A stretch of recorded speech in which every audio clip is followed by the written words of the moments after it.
Hello, New York. I am Abby Dobson, president of Now NYC. We are excited to have with us today Shaun Donovan, a candidate for mayor of New York City. Before we get started, just a few quick housekeeping items. Please let us know where you're tuning in from today. Also, leave your questions in the chat. We hope to get to a number of your questions today. For your reading pleasure, on our website, we have Shaun's questionnaire, as well as other candidates' questionnaires, which they've completed for Now NYC. Please visit our website and read through the questionnaire to help inform you rather, as you review each candidate for mayor. For those of you who do not know, Shaun Donovan is a former government official and public servant who served as the United States Secretary of Housing and Urban Development, and then as director of the U.S. Office of Management and Budget under the Obama administration. Prior to that, Mr. Donovan served as commissioner of the New York City Department of Housing Preservation and Development under Mayor Bloomberg. That's just a brief summary and overview of Mr. Donovan's experience in public service. The quick version: Shaun Donovan, welcome. So great to be with you. Thank you so much. Great to have you. Just a few quick questions to get us started so people can learn a little bit more about you. Tell us about your love for New York City and what this city means to you. Well, Abby, I'm a lifelong New Yorker, and one of the reasons I absolutely love this city is that it's given me everything. I am both the grandson and son of immigrants. My grandfather was one of 10 poor Irish kids who grew up on the south side of London. As a teenager, he got on a boat alone to go to West Africa and then to South America. My dad grew up in Costa Rica and Lima, Peru, and like so many millions of immigrants, this city became home to him. This city gave him a chance to raise a family and to find opportunity. And, you know, when I was named to President Obama's cabinet, my dad, after 50 years of having a green card, asked me to be the keynote speaker at his citizenship ceremony in the Great Hall on Ellis Island. It's a moment that I will remember every day for the rest of my life.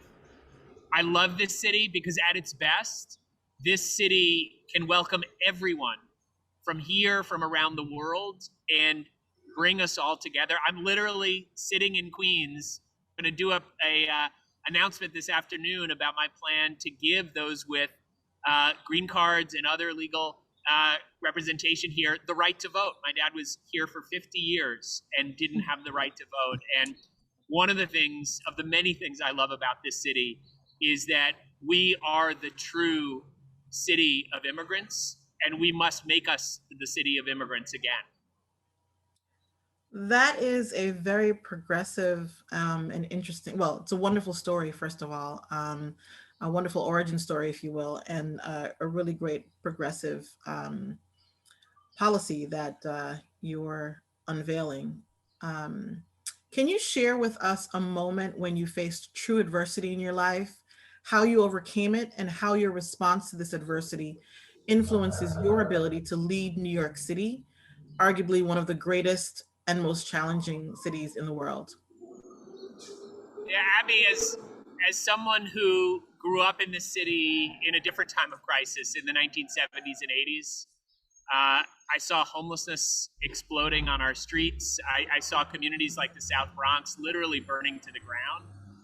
And, you know, this was a moment of adversity for my city, for my home, in a way that really shook me to my core. It made me angry to know that we let our neighbors sleep on our streets in the wealthiest city in the wealthiest country on earth. And so the way I responded is I started volunteering at a homeless shelter in college. When I got out of school, I came back to work for a nonprofit. But the thing that really inspired me is that I read about a remarkable leader named Bishop Johnny Ray Youngblood, who had brought together the East Brooklyn congregations, churches, mosques, synagogues, to rebuild that community based on the Nehemiah plan. Nehemiah was the biblical figure who rebuilt the walls of Jerusalem. And I was so inspired, I went to Bishop Youngblood and I said, put me to work. And he did. And that started a 30-year career working with communities. And what it taught me is that revitalization never happens when it's just a plan for a community. It has to be with a community so that revitalization doesn't happen to the residents, but with and for them. And that's been a guiding principle for me through 30 years of work at the local level, rebuilding those same neighborhoods I've seen burning as a child, but also neighborhoods I've worked in throughout this city and eventually around the country to help them rebuild from so many different forms of crisis. And look, we're facing crisis right now in New York City, a health pandemic, an economic pandemic, a pandemic of inequality. And we need a leader who understands how to work with communities to rebuild. Thank you for that. Working with as opposed to just on behalf of communities is an important guiding principle. Thank you.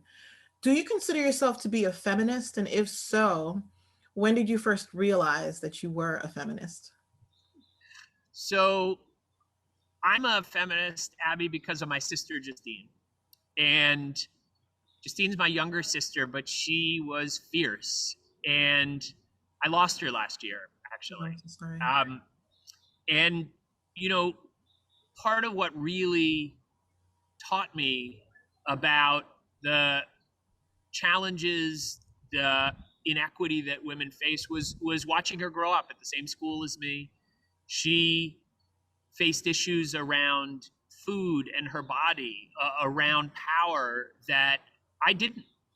And I became deeply connected to her. We both ended up working in housing and homelessness.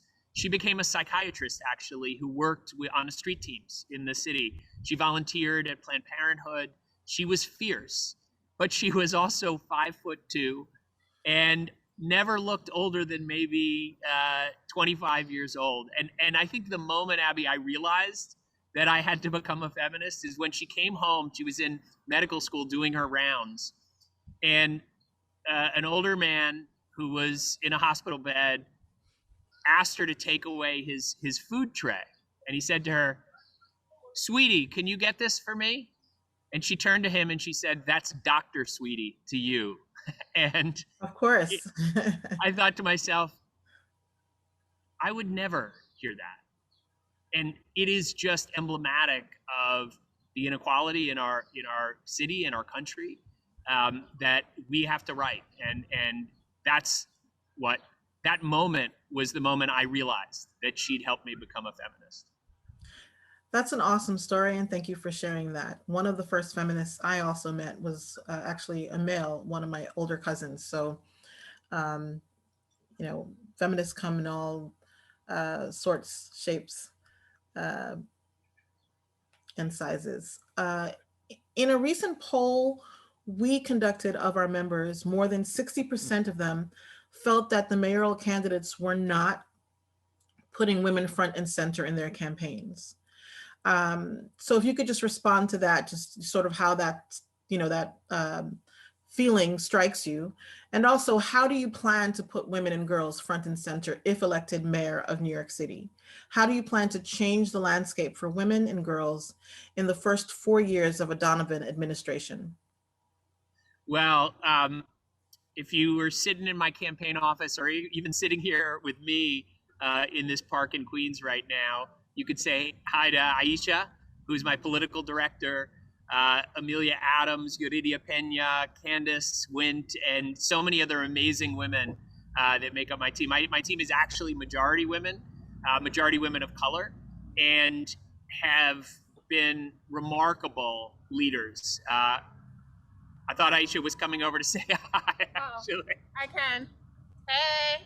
Hi, nice to meet you. Uh, so I believe that you can't actually succeed at anything. You can't build the best teams without having incredible diversity built in.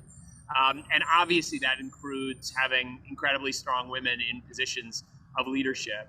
But what I would also say is that that would be true at City Hall with me as mayor. And you don't have to take my word for it. Look at the teams that I've built over and over again. in service, the teams that I've worked with in rebuilding communities around the country and around the city. I'm sorry for the noise. A busy day, a busy, beautiful day in Queens. And I'm in College Point, by the way, headed to Diversity Plaza to talk about immigration. So what I would say is, in terms of leadership in the city, we know that this city cannot work if women aren't succeeding in this city, and too often that is far too hard. And so, what I would do is very much what I saw Michelle Obama do in the Obama administration: create a council of women and girls, bring together representatives from every single agency across the city, and make sure we're prioritizing women's issues in everything that we do. I've said that I would have the first chief equity officer in the history of the city, for the first time reporting directly to the mayor, able to have oversight of every single agency and to really measure and understand whether we're living up to commitments of equity, because every issue is an issue of equity. And that chief equity officer, working directly with a council on women and girls, would make sure that we are prioritizing women's issues in everything that we're doing in the city. That's great to hear. And in terms of that, prioritizing women's issues, girls' issues, that same poll that we took of our members, almost half of the respondents, about 46%, said that COVID had impacted their careers. Some of the real hardships people mentioned included being fired or furloughed, about 12%, being forced to take on more work for the same pay, or earning less income, or facing fewer career opportunities.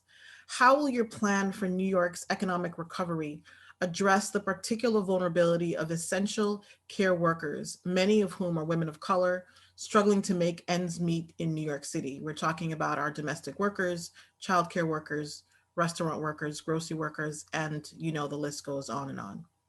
Well, Abby, the inequities were wide before COVID hit, and COVID has only exacerbated those inequities. As someone who's led again and again through crisis, whether it's the crisis I saw in New York City as a child that spurred me to public service, leading through the recovery from 9/11, from Sandy, from the mortgage crisis, which took so many people's homes, particularly in Black and brown communities. I've seen over and over again that those who are most vulnerable before the crisis hits are always hurt the worst by it. So every recovery has to lead with those that we too often leave behind, has to lead with women. And women have been at the forefront of that recovery, right? They have been our essential workers. And first of all, what we need to do is make sure that we are prioritizing them with the investments that we're making to recover and protecting them. And that means ensuring that they're getting vaccines much more quickly and equitably than they're currently getting. I have a really comprehensive plan that would have allowed us to get vaccines out in mobile sites, in public housing, in libraries, in communities around the city. That's first. Second, we have to truly build a safety net. What we've seen is so many of those frontline workers you've talked about, whether it's home healthcare aides or workers, nurses in our hospitals, whether it's workers in our grocery stores and our restaurants, we haven't built a system that not only pays them in an equitable way, but also provides the safety net and the benefits that they deserve. But here's the thing. President Obama used to say to us, we cannot let a crisis go to waste. This is a moment where we actually have huge investments that are potentially coming. We've seen for the first time that part-time workers and freelancers and others who are disproportionately women can get covered by unemployment insurance. We need to create a true public option for healthcare in this city. I'm the only candidate that has really proposed that. And that would prioritize healthcare for women, preventive care, prenatal care, a whole range of other things that are going to be critically important. And so, with the lessons that we've learned about the inequities in our city from this crisis, as with any other, we have to capitalize on this moment to truly level the playing field. And again, my chief equity officer would ensure we're looking at how we pay city workers, all the companies that we contract with, making sure that there's pay equity there, and that we prioritize the benefits that are necessary to make it work. Awesome. In terms of, well, love that you lead with women, that's an important thing. And in terms of equity and having a safety net, which I think is really important, um, one of the items that you didn't list when you were just going through your response that we found is really important: women have left the workforce due to childcare responsibilities, and the crisis in childcare affordability for working parents has increased significantly during the pandemic. What is your plan to make childcare more affordable for working mothers, particularly those who need to work in order to make ends meet? It's not a luxury for them. Absolutely. And Abby, I didn't mention it because I was hopeful we would come back and talk about it specifically. Absolutely. This is something that is the bedrock foundation of achieving equity for women, right? If we can't make sure that every parent, particularly mothers, can make the choice to work and feel uh, truly supported in their communities with fantastic childcare, then we're never going to truly live up to our commitment to an equal society and an equal city. And so it is incredibly important that we build on the progress that's been made on pre-K to make universal 3K and childcare available. We also know that there are deep inequities in the system. Right now, we have so many 3K and pre-K centers that are in schools with well-paid, well-trained teams there, but in family-based and in neighborhood-based centers, it's a very different story. They don't have the money they need. They don't have the training that they need. They don't have the benefits and salaries for their workers. And so that has to be a real focus too, not just increasing the quantity of childcare, but the quality as well. And so I have a plan to really equalize the way we support them. And then the last thing I would say, Abby, is, this is a New Deal moment. And we have President Biden proposing a $1.8 trillion family plan this year. And we need a mayor who can go to work with President Biden, with all the leaders in Congress, and get us the help that we need. City investments are going to be really important here, but there's going to be nothing we can do that really touches every woman in this city unless we get strong federal help as well. And I'm unique in this race in my deep relationships, not just with President Biden, with Kamala Harris, who I worked with very, very closely when she was state attorney general in California, with all our leaders in Congress and with leaders in the administration, to be able to go to Washington, get the funding that we deserve out of the family plan. History tells us that Fiorello LaGuardia was the most transformational mayor in the history of the city because he was mayor during the original New Deal. He had a deep relationship with FDR, and he was able to make sure that New York got the largest share by far of any city in the country out of the original New Deal. At this New Deal moment, we need a mayor who can do exactly the same thing with President Biden and Vice President Harris. Thank you, Shaun. Top of mind for our members: education, safety, housing. You've been quoted as saying that, unfortunately, in this country, you can predict a child's life chances, even their life expectancy, by their zip code they grow up in. This is particularly true with respect to the role of public school education on a child's life chances in New York City. In 2021, schools are still segregated. Resources are not distributed equitably. We're talking about libraries, technology, school buildings, wraparound services, arts and STEM education. They change from one zip code to the next. And these inequities have been compounded in the pandemic. What specific plans do you have to address inequities in access to quality public school education in New York City, including inequities in funding? And I just want to point out, one of our members has a particular story. She has a third grader in a public school in a diverse immigrant community in Queens. The PTA raises less than 15,000 annually, while other PTAs in wealthier areas raise hundreds of thousands of dollars to hire additional staff. What will you do as mayor to make sure every public school can offer these benefits regardless of how much the parents earn? Related, same question. What do we do about Abby, inequities in education? yeah, such an important question, and I want to. I'd love to come back and talk about the broader way that we address these inequities.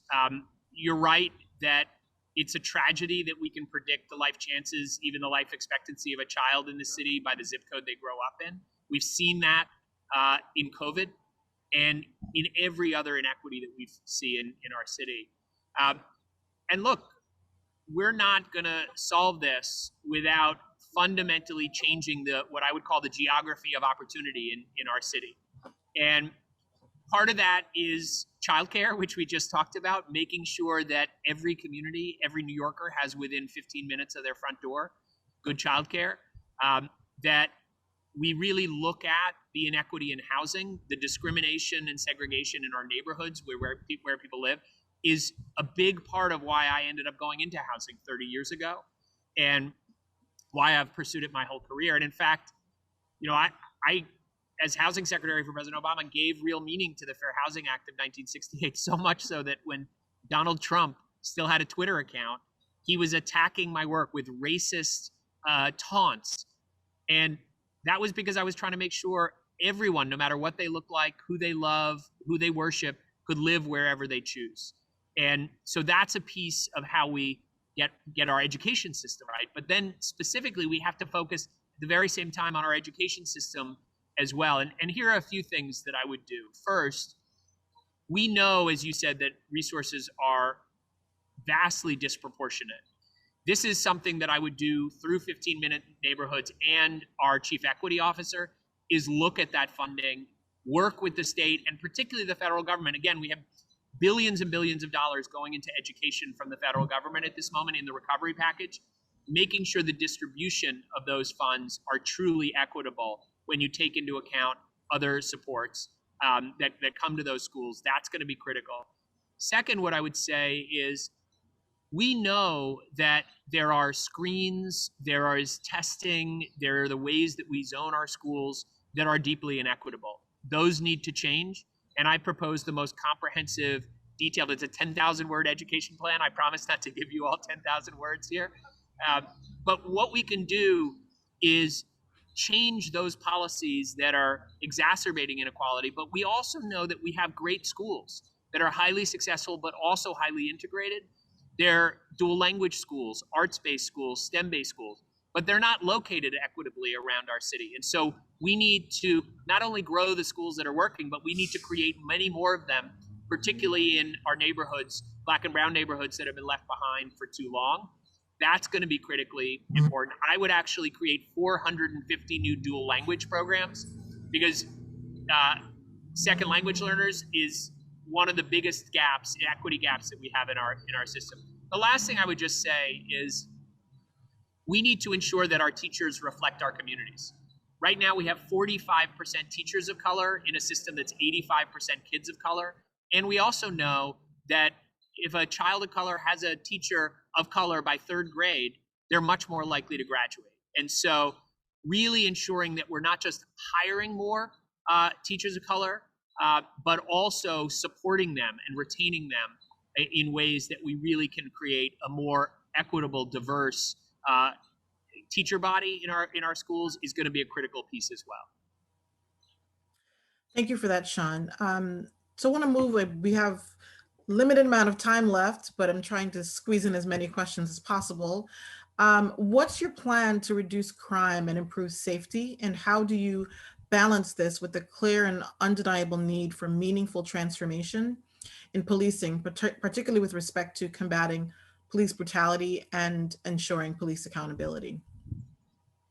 Well, Abby, every police officer in this city has to have two clear missions: to reduce violent crime and gun violence, and I hope we'll come back and talk about the outrageous level of sexual assault and domestic violence that's happening in our city, which has been worsened by the pandemic.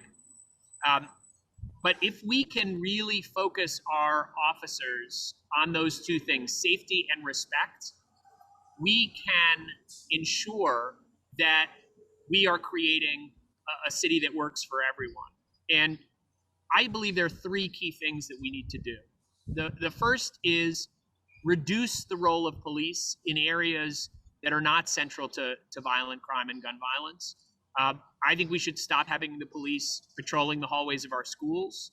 We should stop having them responding to homelessness and even criminalizing homelessness, because we know that responses that focus on mental health, connecting the homeless to the resources that they need, unless there's a really a chance, the potential of real violence, we know that we can do this differently. And I've set up those efforts across the country with other cities. And if we can reduce the role of police in those areas, we can focus them more on guns and violent crime. We also need to stop the pipeline of guns into the city. We're not manufacturing guns in New York. We're not selling them at stores around the city. They are coming in from other places. And I have unique relationships, not just with the Biden-Harris administration and all their leaders at the Justice Department and other law enforcement agencies, but deep relationships with mayors and governors around the country and around the region that would allow us to build a national network to stop the flow of illegal guns into the city. Those are a few of my ideas of how we do that at this moment. Great, thank you. I'm going to ask just another quick follow-up on the issue of safety, and then go into some more rapid questions that hopefully we can get to. In response to our questionnaire, you stated that you will ensure that perpetrators of sexual assault are held accountable and that victims will be treated with compassion and respect, and that the NYPD Sex Crimes Unit will be staffed sufficiently to be effective. Do you have any specific plans for preventing and reducing the occurrence of gender-based violence in New York City, including sexual assault and rape? Well, what I've found, Abby, is that there is a lot that we can do on the law enforcement side, adequately staff the unit, but also to ensure that we are putting in place the laws and the training for every police officer to really recognize this, spot these issues. But the other thing we know, and I've worked in housing and homelessness with so many victims of domestic violence, that so often this is a question of, can you build trust to really understand what's going on in homes that where domestic violence is being perpetrated. And that really requires the kind of partnerships that the city has not done enough to build, making sure that all the affordable housing organizations, all of our social service and family nonprofits that are working with families that are at risk of domestic violence, to really build the trust and the partnership where women feel safe to disclose what's happening and have the resources to be protected. And so housing is such a key piece of this. As you know, it's something I've worked on for 30 years to make sure that we can prioritize the resources. First of all, a woman should not have to leave her home because she's a victim. And if we can, in the first place, prevent that, ensure that we're removing the threat and keeping the family at home, that's critically important. But also, where that's not possible, we have to create a specialized domestic violence flexible rental assistance pool. That's part of my housing plan that I've proposed, to make sure that we quickly get resources to ensure women can get to a safe space with their families and to live there. So those are a couple of my specific proposals. And again, this isn't just talk to me. I've worked on these issues for decades and have seen what works, the partnerships that work, and the investments and tools that work. It's such a big and important issue, and would really love to come back to you on that. It would be great to have a longer conversation about those particular questions. So we have a limited amount of time left. In that time, just a few more. Thank you for taking the time and for agreeing to stay a little bit beyond 30 minutes today. In 3 words, what is your leadership style? I would say compassion and competence.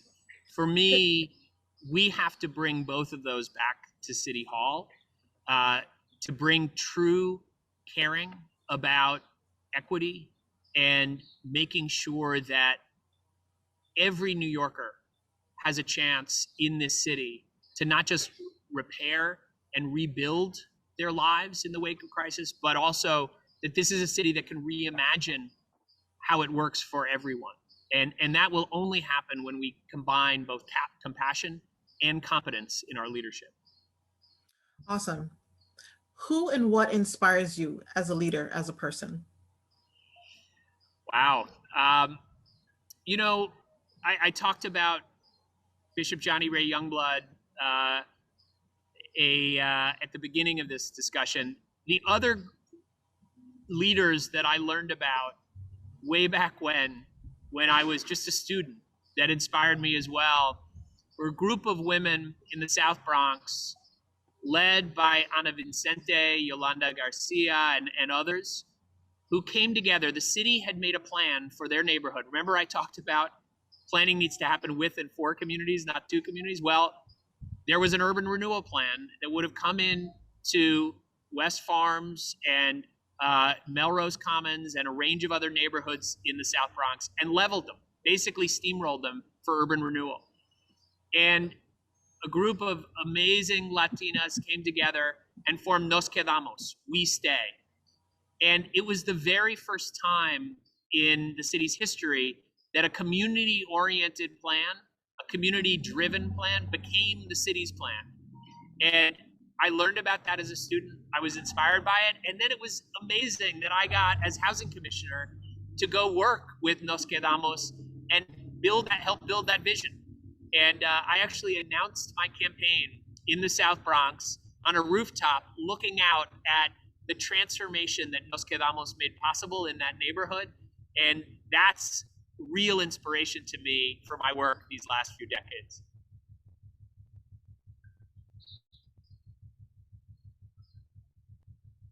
You're on mute, Abby.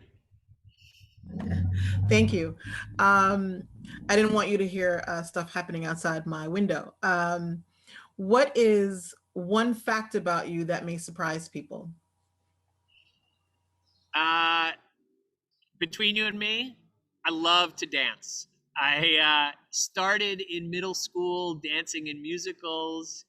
I used to go out till 5, 6 in the morning as a kid growing up in the city, dancing, and I still love to do it whenever I can with my wife. Dancing in the streets. I certainly was dancing in the street when President Biden and Vice President Harris were elected in Grand Army Plaza, and I do it anytime I can. Awesome. I think a lot of us were. A lot of us were dancing. And then the final question, why do you want this job? Why are you the best person to be the next mayor of New York City? Well, Abby, first, it's because I love this city. And I told you at the outset what drives that love for this place. But I also know that our city is hurting. We are facing not just a health pandemic, but an economic pandemic, a pandemic of inequality. And I really do believe that when you look at who has led through crisis that is running for mayor at this moment, there's no one who has the deep experience through crisis that I do. Going back 30 years to the New York I grew up in that inspired my service, to the work I did to rebuild this city in the wake of 9/11, when the worst housing crisis of our lifetimes hit, stole half of Black and brown wealth in this country. President Obama asked me to keep people in their homes and to rebuild our economy. When Sandy hit our shores, he asked me to lead the recovery. And just a few weeks after he asked me to lead the $4 trillion federal budget, Ebola hit, and then Zika. And I ended up side by side with Dr. Fauci in the Situation Room, making sure those emerging global health threats didn't become pandemics that would cost more than 30,000 of our neighbors their lives. So I believe my experience, my leadership through crisis is what this city needs at this moment. But to end, Abby, I would say it is not just enough to repair and rebuild this city. We must reimagine this city as a city that works for everyone. And as someone who has worked my entire life on inequality, on racial equity, as someone who worked with Michelle Obama to dramatically reduce homelessness in this city and across the country, we ended veteran homelessness in 80 cities. As someone who has fought to give real meaning to the Fair Housing Act of 1968, as the first cabinet secretary in history to support marriage equality, in so many ways, I feel that I am uniquely prepared to be able to repair and rebuild this city, but also to reimagine it as a city that works for everyone, especially women in this city who have been left behind in too many communities, in too many recoveries for too long. So thank you for having me. It is such an honor and pleasure to be with you. Thank you so much, Shaun, for taking the time and for thoroughly answering our questions and for giving us additional sort of window into who you are as a person, not just as a candidate. And thank you again for all of your time. At this point, we'd also like to pass off to our Deputy Director, Jean Beccaria, who will give us some more important information that our viewers and our members need as we review candidates and as we think about who will be the next mayor of New York City. Thank you so much, Shaun Donovan. Thank you. It's great Great to to see be with you. you. Take care, everyone.